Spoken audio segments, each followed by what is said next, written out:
राम राम दोस्तों, जय बाबा नीम करोली महाराज जी की। मेरी माताएं बहनें सभी के ऊपर बाबा जी की अपार कृपा होगी, यही मेरी बारंबार प्रार्थना बाबा नीम करोली जी। यही मेरी अर्जी है, मेरे प्रभु सबके ऊपर कृपा करो। जय राम जी की, जय बाबा नीम करोली महाराज जी की। दोस्तों और मेरी माताएं बहनें, आज मैं आपको एक पौराणिक कहानी है,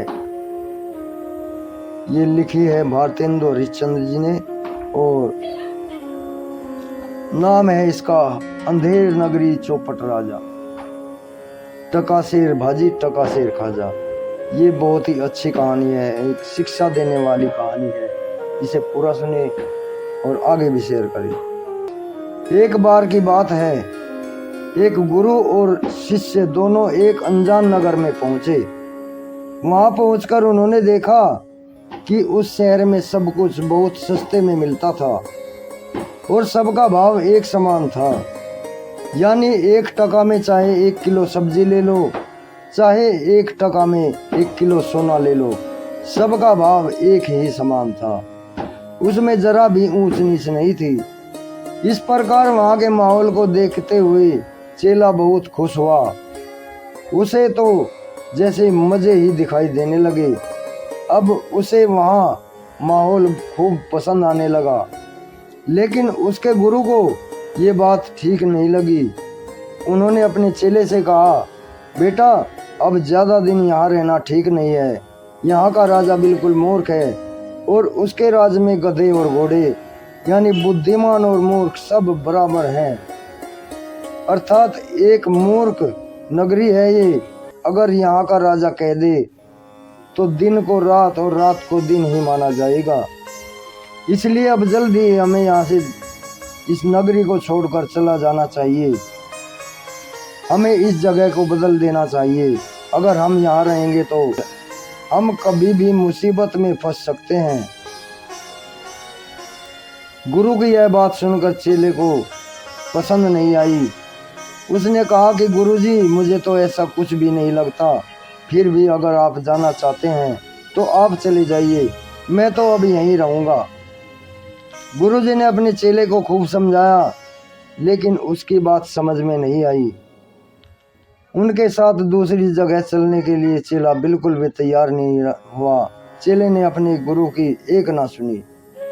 अब गुरुजी ने अकेले ही जाने का निश्चय किया और जाते जाते उन्होंने अपने चेले से कहा, देखो बेटा, अब जैसी तुम्हारी इच्छा, फिर भी तुम अपना ख्याल रखना और अगर कभी मुसीबत आन पड़े तो एक बार मुझे ज़रूर याद कर लेना।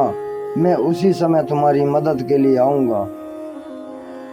और ऐसा कहकर गुरुजी अकेले ही वहाँ से चले गए।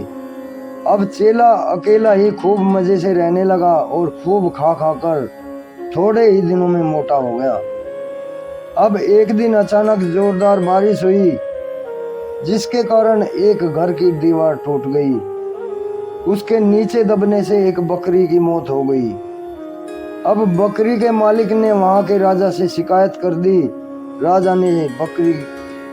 राजा ने जब बकरी के मालिक को बुलाया तो उसने कहा कि पड़ोसी की दीवार गिरने से मेरी बकरी की मौत हुई है। तो राजा ने उसके पड़ोसी को बुलाया, उससे पूछा, देखो तुम्हारी दीवार गिरने से एक बकरी मर गई है, अब इसकी तुम्हें सजा मौत दी जाएगी। ये सुनकर वो आदमी घबराकर बोला, नहीं राजा साहब, इसमें मेरी कोई गलती नहीं है। दरअसल ये सारी गलती तो उस दीवार सीनने वाले कारीगर की है। शायद उसी ने दीवार को ठीक से नहीं बनाया, तभी तो वो बारिश से गिर गई। तो राजा ने उस कारीगर को भी बुलाया और उससे कहा, देखो तुमने कैसी घटिया दीवार सुनी है जो एक ही बारिश में गिर गई और जिससे एक बकरी की मौत हो गई है। इसलिए अब मैं तुम्हें फांसी की सजा देता हूँ। यह सुनकर कारीगर बहुत घबराया और उसने कहा, महाराज, इसमें मेरी कोई गलती नहीं, क्योंकि मैंने तो पूरी ईमानदारी से उस दीवार को चुना था। अब ये तो उस व्यक्ति की कमी है जिसने उस दीवार के लिए मसाला तैयार किया था। लगता है उसने ठीक से मसाला तैयार नहीं किया होगा और वो पूरी ईमानदारी से काम करता तो आज वो बकरी जिंदा होती। अब राजा ने उस व्यक्ति को भी दरबार में बुलाया और उससे कहा, देखो तुमने कितना घटिया काम किया है। तुमने उस दीवार को चुनने का मसाला ठीक से तैयार नहीं किया। तुमने सरासर काम चोरी की है, अतः अब तुम्हें फांसी की सजा दी जाती है। ये सुनकर वो आदमी बहुत रोया। उसने राजा से खूब मिन्नतें की, उसकी जान बख्श दी जाए, लेकिन राजा अपने फैसले पर कायम रहा। अब फांसी का फंदा तैयार किया जाने लगा। जब उस आदमी को फांसी दी जाने लगी तो फांसी का फंदा उसके गले में ढीला रह गया, यानी फंदा थोड़ा ज्यादा बड़ा बन गया था। अब क्या किया जाए, राजा सोचने लगा। फिर फंदा थोड़ा बड़ा बन गया था, इसलिए फांसी तो देनी ही थी किसी ना किसी को हर हाल में, फिर चाहे किसी दूसरे को देनी पड़े। इसके लिए राजा ने आदेश दिया कि यह फंदा जिसके गले में फिट आएगा उस व्यक्ति को पकड़ के लाओ। इसके लिए अब एक ऐसे आदमी की तलाश की जाने लगी जिसके गले में वो फांसी का फंदा फिट बैठ सके।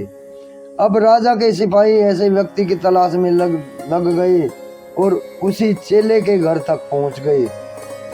उन्होंने उस चेले को पकड़ लिया और जब उसके गले में का नाप लिया तो वो फंदा बिल्कुल फिट बैठ गया। अब सिपाही उस चेले को लेकर आए और फांसी पर चढ़ाने की तैयारी करने लगे। यह देखकर चेला बहुत घबराया। उसने राजा से खूब मिन्नतें की कि उसकी जान बख्श दी जाए, क्योंकि उसने तो कोई गुनाह नहीं किया है। लेकिन राजा ने उसकी बात नहीं सुनी और चेले से कहा, देखो युवक, हम किसी को फांसी का हुक्म दे चुके हैं, लेकिन उसके गले में यह फंदा फिट नहीं बैठ रहा, इसलिए उसके बदले में हम तुम्हें फांसी दे रहे हैं। अब मैं अपना हुक्म तो वापस नहीं ले सकता, इसलिए इस फंदे पर किसी को तो झूलना ही पड़ेगा।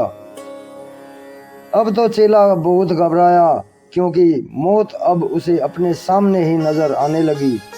तभी उसने अपने गुरु की बात याद आई और उसने मन ही मन अपने गुरु को याद किया।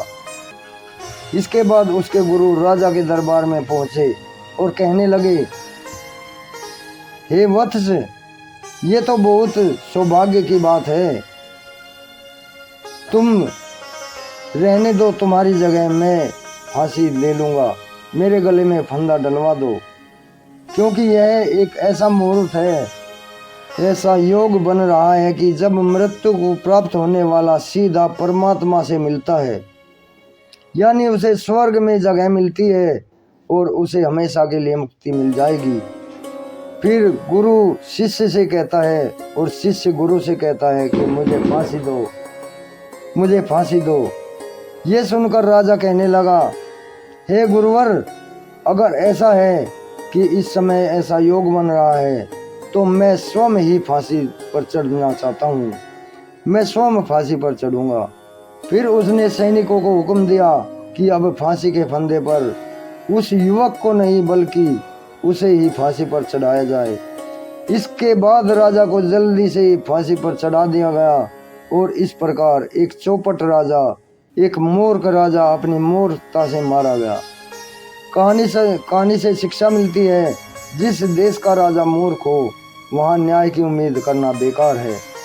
अभी आज्ञा लेता हूँ मेरे दोस्त, मेरे भाई, मेरी माताएं, बहनें। चैनल को सब्सक्राइब कर ले और आगे भी शेयर करें। जय राम जी।